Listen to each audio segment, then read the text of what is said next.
Hello प्यारे साथियों, कैसे हो भाई आप सभी। उम्मीद करते हैं आप सभी स्वस्थ होंगे, मस्त होंगे और अपनी पढ़ाई दमदार तरीके से कर रहे होंगे। ठीक है, इसी क्रम में हम जो है लेकर आ चुके हैं आप सभी की तैयारी को धारदार करने के लिए हिंदी की क्लास। ठीक है दोस्तों, आज के इस लेक्चर में आपको क्या दिया जाएगा, हिंदी के कुछ यानी कि टॉप 100 बहुविकल्पीय प्रश्न आपको सॉल्व कराए जाएंगे इसी चैनल पर, अयांश अकेडमी पर। ठीक है दोस्तों, ये इस सीरीज का जो है पार्ट 1 है। क्या है दोस्तों, पार्ट 1 है। आपको इसी तरीके से वीडियो मिलती रहेंगी। आपको इस चैनल पर टॉप 100 बहुविकल्पीय प्रश्न सॉल्व करा दिए जाएंगे। सो दोस्तों, अगर आप अभी तक अपनी तैयारी नहीं किए हैं या फिर कर रहे हैं तो अपनी तैयारी को जोरदार या धारदार देने के लिए हमसे जुड़े रहिए। और चलिए आप शुरू करते हैं बिना किसी देरी की वीडियो को। ठीक है, चलिए प्रश्न 1 आपके सामने है भैया। क्या है, इनमें से कौन सी महादेवी वर्मा की रचना नहीं है। देखिए बच्चों, ये 2023 में प्रश्न आ चुका है। ठीक है, 2023 में जो है ये प्रश्न आया है कि बताइए इनमें से कौन सी महादेवी वर्मा, ठीक है, इनकी रचना नहीं है। तो ऑप्शन नंबर ए है निहार, बी है सांध्य गीत, सी है युगान, डी है दीपशिखा। तो आप सभी जानते होंगे भाई कि निहार भी क्या है, महादेवी वर्मा की क्या है, रचना है। सांध्य गीत भी महादेवी वर्मा की रचना है और दीपशिखा भी क्या है, महादेवी वर्मा की रचना है। तो ऑप्शन नंबर सी क्या है, सी क्या है, सी जो है महादेवी वर्मा की रचना नहीं है। तो ऑप्शन नंबर सी क्या है भाई, करेक्ट है। ठीक है, तो आपको OMR जो जो भी मिलेगी उसमें क्या करना है, ABCD, तो सी के आगे बोला जो भी रहेगा उसको भर दीजिएगा, 1 नंबर आपको मिल जाएगा। ठीक है, चलिए बच्चों, सेकेंड क्वेश्चन क्या है, सेकेंड क्वेश्चन है दीप शिखा काव्य संग्रह किसकी रचना है। ये भी क्वेश्चन 2023 में ही पूछा गया है, तो इम्पोर्टेंट प्रश्न है बच्चों। ठीक है, ऑप्शन नंबर ए क्या है, रामधारी सिंह दिनकर, ठीक है।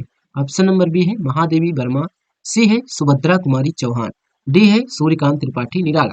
तो जो दीप शिखा है वो काव्य संग्रह है। किसकी काव्य संग्रह है, किसकी रचना है दोस्तों, तो दीप शिखा भी हमने बताया कि महादेवी वर्मा की ये क्या है, काव्य संग्रह है। ठीक है, चलिए, तो इसका राइट आंसर क्या है, ऑप्शन नंबर बी। चलिए नेक्स्ट क्वेश्चन की तरफ मूव करते हैं। नेक्स्ट क्वेश्चन क्या है भाई, आपके स्क्रीन पर देखिए। नेक्स्ट क्वेश्चन है नंबर 3, क्या है, महादेवी वर्मा कवियत्री है। ये भी 2023 में पूछा गया है। सभी इंपॉर्टेंट प्रश्न है बच्चों, इसको आप छोड़कर नहीं जा सकते हो बोर्ड एग्जाम देने। ठीक है, तो ऑप्शन नंबर ए क्या है, प्रगतिवाद युग की, द्विवेदी युग की, छायावाद युग की या फिर प्रयोगवाद युग की। तो आप सभी जानते हैं भाई महादेवी वर्मा हो गई, जयशंकर प्रसाद हो गए, ये सब किसके हैं, छायावाद के, छायावाद युग के क्या है, कवि या कवित्री है, लेखक या लेखिका है। ठीक है, चलिए नेक्स्ट क्वेश्चन की तरफ मूव करते हैं। नेक्स्ट क्वेश्चन है राम की शक्ति, ठीक है, क्या है नेक्स्ट क्वेश्चन नंबर 4, क्या है, राम की शक्ति पूजा के रचनाकार हैं। ये भी क्वेश्चन 2023 में पूछा गया है। ठीक है, चलिए, तो ऑप्शन नंबर ए है सूर्यकांत त्रिपाठी निराला, बी है महादेवी वर्मा, सी है रामधारी सिंह दिनकर, डी है सुमित्रा नंदन पंत। तो राम की शक्ति पूजा, ठीक है, राम की शक्ति पूजा, ये किसके, इसके रचनाकार कौन है भाई, ऑप्शन नंबर ए है सूर्यकांत त्रिपाठी निराला, इसके क्या है, रचनाकार है। ठीक है बच्चों, चलिए नेक्स्ट क्वेश्चन क्या है भाई, क्वेश्चन नंबर 5, नीरजा के रचयिता का नाम क्या है, नीरजा, ठीक है भाई, नीरजा क्या है, अभी काव्य संग्रह है। ये किसकी काव्य संग्रह है, महादेवी वर्मा की। ठीक है, जयशंकर प्रसाद की नहीं है, सुमित्रा क्या, सुमित्रा नंदन पंत की नहीं है, सूर्यकांत त्रिपाठी निराला की नहीं है। ऑप्शन नंबर ए क्या है भाई, करेक्ट है, नीरजा के रचयिता का नाम क्या है, महादेवी वर्मा। ठीक है, चलिए नेक्स्ट क्वेश्चन क्या है भाई, नेक्स्ट क्वेश्चन है आपके सामने।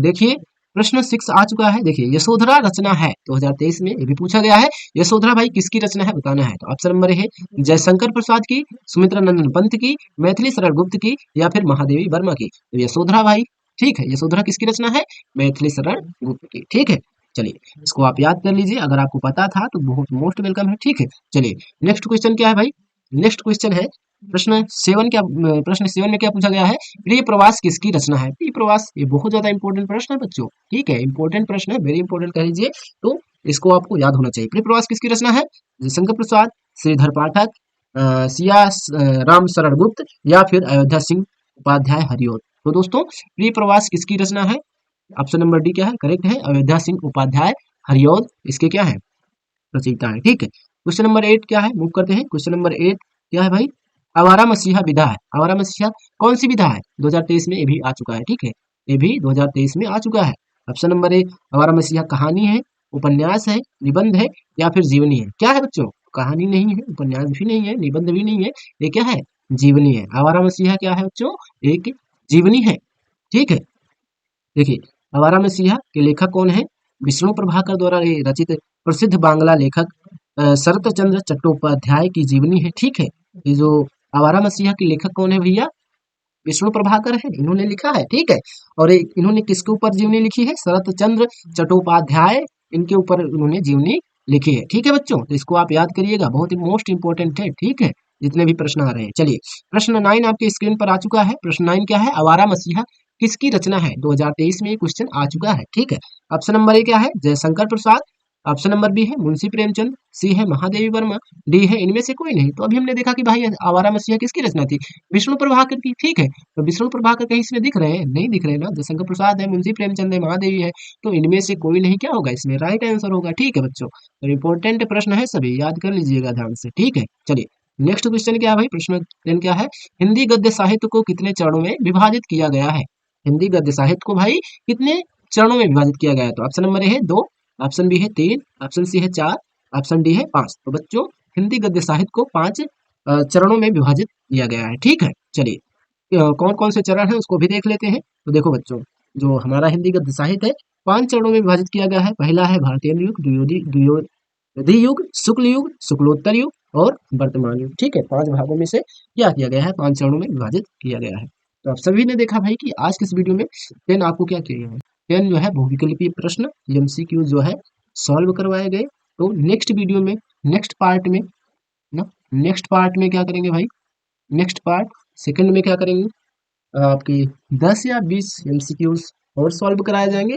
और ऐसी ही सीरीज आपके चैनल पर, इस चैनल पर आती रहेंगी। तो हमसे कनेक्टेड रहें और अपनी तैयारी को धारदार करते रहें। ठीक है बच्चों, चलिए अगर आपको वीडियो पसंद आई हो, हमारा प्रयास पसंद आया हो, तो वीडियो को एक लाइक जरूर कर देना। और हाँ, चैनल सब्सक्राइब किए बगैर मत जाना। ठीक है, चलिए मिलते हैं नेक्स्ट वीडियो में, तब तक के लिए जय हिंद, जय भारत।